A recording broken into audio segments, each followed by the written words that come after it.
This is the story of a phone call that never got answered, and the one call that changed everything. Jake had it all: the corner office, the six-figure salary, the respect of everyone around him, but he was missing the one thing that actually mattered. 3 years. That's how long Jake ignored his father. 3 years of missed calls, ignored messages, broken promises. Tonight, at 2 a.m., he got a different kind of call, and he finally understood what he had lost. Jake's morning started the same way. 5 a.m. wake up, black coffee, check the stock market, answer emails before most people even opened their eyes. At 32 years old, he was exactly where he wanted to be. He worked at one of the biggest investment firms in Manhattan. Started as an intern 10 years ago, worked 70-hour weeks, sacrificed everything, and it paid off. Regional director before 30, managing $14 million in assets. His office told the story of his success. Awards, achievements, headlines with his name. But look closer and you'd see what was missing. No family photos, no personal touches, nothing that showed where he came from, because Jake had learned early that success requires sacrifice, and he had sacrificed everything: friends who couldn't keep up, relationships that got in the way, and the biggest sacrifice of all, his family, especially his father. The calls came every week, sometimes twice a week. Jake never answered. He told himself he was too busy, too important. The truth? He was running from something. Jake's father, Michael, was a simple man. He worked construction for 40 years, came home every night with dirt under his fingernails and paint on his clothes. He never made much money, but he gave Jake something else. He gave him time, attention, love. Michael believed in 3 things: hard work, family, and God, in that order. And he tried to pass those values to his son. But as Jake got older, he started seeing his father differently, not as a hero, but as a cautionary tale, a man who worked his whole life and had nothing to show for it. A man whose biggest achievement was raising a son who wanted to escape. The calls from home got less frequent. Holidays became excuses to work. Dad, I can't make Thanksgiving. Big deal closing.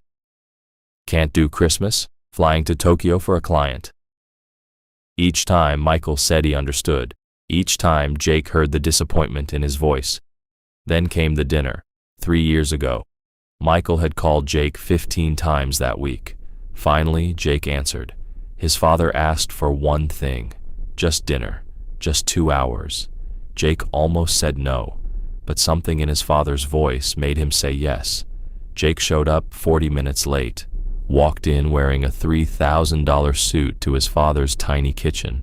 The place he grew up suddenly looked so small, so ordinary, and he felt ashamed, not of where he came from, but that he came from there at all. His father had made all of Jake's childhood favorites: meatloaf, mashed potatoes, apple pie.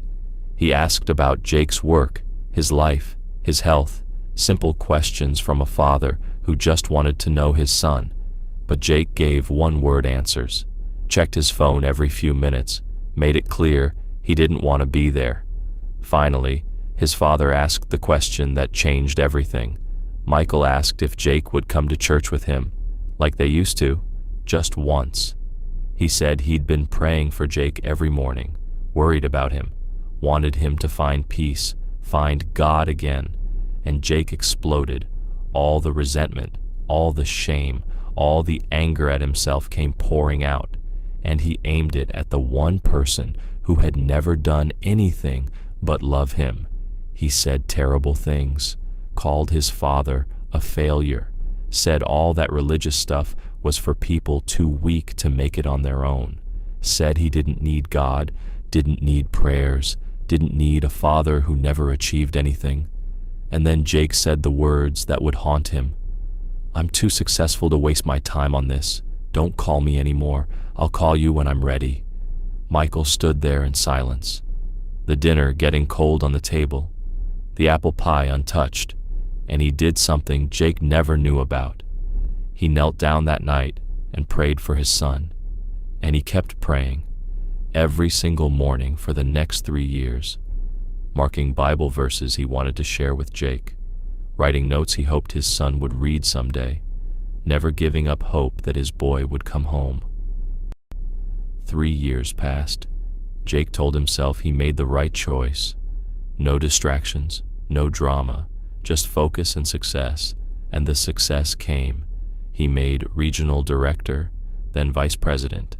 His face appeared in business magazines. People asked for his advice, his autograph, his time. Everyone wanted a piece of Jake. But something was wrong. The higher he climbed, the emptier he felt. The bigger his apartment got, the lonelier it seemed. He was surrounded by people who knew his name but didn't know him at all. The sleepless nights got worse.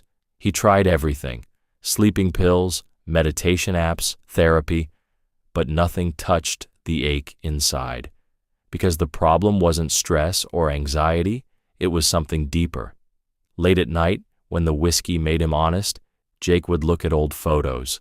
His father's smile, the way he looked at Jake like he was the most important person in the world.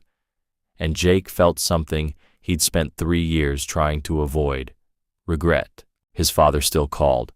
Not as often, maybe once a month now. Jake never answered, but he never blocked the number either. Some part of him wasn't ready to completely close that door. Then came Tuesday, November 14th, a normal day. Jake worked late, like always. Came home around 10, poured his usual drink, scrolled through emails. Just another night in his perfect, empty life. He went to bed around midnight, fell asleep easily for once. He was dreaming about something he couldn't quite remember when the phone rang. 2:17 a.m., unknown number. Most people wouldn't answer, but something made Jake pick up. The voice on the other end was calm but urgent. St. Mary's Hospital. His father had collapsed at home. Massive heart attack. They were doing everything they could, but Jake needed to come now. Jake's entire world stopped. All the success, all the achievements, all the reasons he'd stayed away. None of it mattered. The only thing he could think was, I'm too late. He threw on clothes, didn't even tie his shoes, ran to his car. The drive to the hospital was only 15 minutes. It felt like hours. Every red light was torture. Every second was a lifetime. And in that car, in the dark, Jake started bargaining with God, the God he said he didn't need. Please, just let him live. Let me tell him I'm sorry. I'll do anything. Just give me one more chance. He burst through those hospital doors like a madman. The nurse barely got the room number out before Jake was running.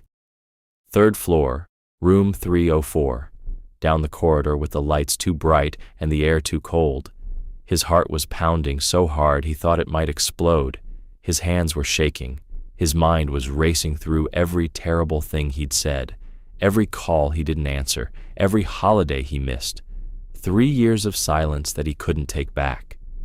Outside the room, he stopped.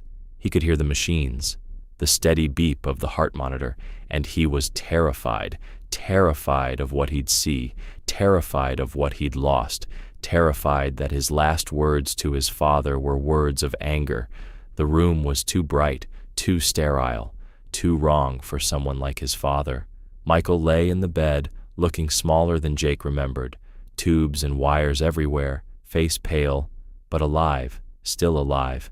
When Michael saw his son, something incredible happened. He smiled. After 3 years, after the terrible things Jake had said, after all the missed calls and broken promises, he smiled like Jake was the answer to every prayer. Jake took his father's hand. It was cold and weak, so different from the strong hands that taught him to throw a baseball, to tie his shoes, to be a man. And Jake broke, completely broke. The words came tumbling out. Dad, I'm so sorry. I was so wrong about everything. I was angry and stupid and I hurt you and I can't. He couldn't even finish. The sobs took over. Michael couldn't speak. The attack had damaged his vocal cords, but he didn't need words. His eyes said everything. I forgive you.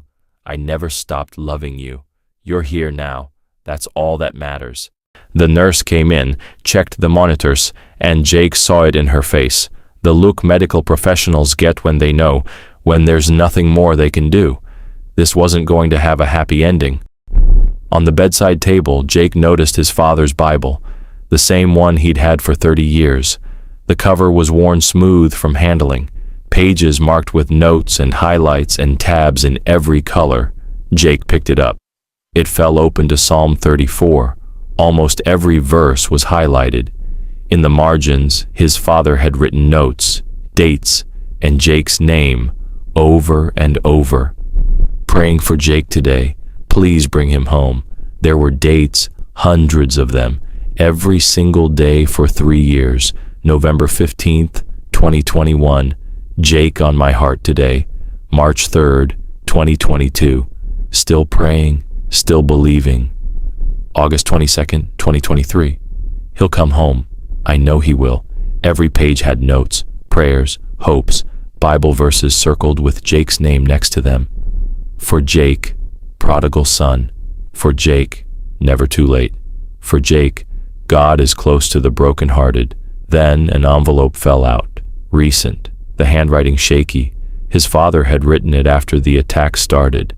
Just Jake's name on the front. Inside, a single piece of paper. My dear son Jake, if you're reading this, then my prayers were answered. You came back. I knew you would. I never doubted, not for 1 second. I want you to know I was never angry, never disappointed, just sad that you were hurting, because I knew you were. Success without peace is just another kind of poverty. I learned that the hard way too. I'm proud of you, always have been, not because of your money or your job, but because you're my son, and I see the good man inside you, even when you can't see it yourself. The man who helped old Mrs. Chen carry her groceries when you were 12. The boy who cried when our dog died because you have a huge heart. That boy is still there. I've been praying every day for you to find him again, to find the peace that money can't buy, to find God, to come home. If you're reading this, maybe you have. I love you, son, always and forever. Dad. Jake looked up at his father. Michael's eyes were closed now, breathing shallow, the machines beeping slower. Time was running out. Jake leaned in close, and for the first time in 15 years, he prayed, not the quick prayers you say when you want something, but a real prayer. Honest, raw, broken. God, I don't know if you're listening. I don't know if I have any right to ask, but my dad believed in you his whole life. He prayed for me every day, and he never gave up. So I'm asking, please don't take him yet. Give me time to make this right. But even as he prayed, Jake knew some prayers get answered differently than we ask. Sometimes the answer is peace instead of miracles, acceptance instead of cure. So Jake prayed something else, something that came from somewhere deep inside. God, thank you for my dad. Thank you for every prayer he said, every note he wrote, every time he didn't give up on me. I don't deserve it, but thank you. And Michael squeezed his hand, one last time, like he'd heard, like it was enough. His lips moved slightly, forming words no sound could carry, but Jake knew what they were. I love you, son. I love you too, Dad, Jake whispered back. I'm so sorry I forgot that. I'm so sorry I forgot what matters. But I remember now. You brought me home. Michael's face relaxed. The pain lines smoothed out. He looked peaceful, more peaceful than Jake had seen him in years, like a man who just completed the mission of his life, like a father who got to see his son one last time. The beeps slowed. Jake held his father's hand and didn't look away. He'd run from this moment for 3 years. Now he wouldn't miss it, wouldn't let his father leave this world alone.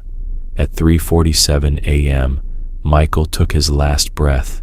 His hand went still in Jake's, and the man who had prayed every day for his son's return finally went home. But not before his prayers were answered. The nurses came, did what they needed to do, asked Jake questions he couldn't answer, but he didn't let go of his father's hand. Not yet, not when he'd just gotten it back. When Jake finally left that hospital, the sun was rising. Same city, same buildings, same streets, but everything looked different, felt different, because Jake was different. He went home to his luxury apartment and saw it clearly for the first time. The expensive art that meant nothing, the awards that didn't matter, the emptiness that no amount of money could fill. This wasn't success. It was a very expensive prison. Jake spent the next 3 days reading his father's Bible, every note, every prayer, every date marked in the margins. 3 years of a father's love documented in the margins of Scripture. 3 years of faith that never wavered. In his father's house, he found journals full of prayers, birthday cards signed and sealed for years Jake never came home, letters never sent, overwhelming evidence of a love that never stopped. His father had been the richest man Jake ever knew, and Jake had been too blind to see it. The next Sunday, Jake went to his father's church, sat in the back, listened to words about forgiveness and coming home, and felt something he hadn't felt in years. He belonged. 6 months later, everything was different.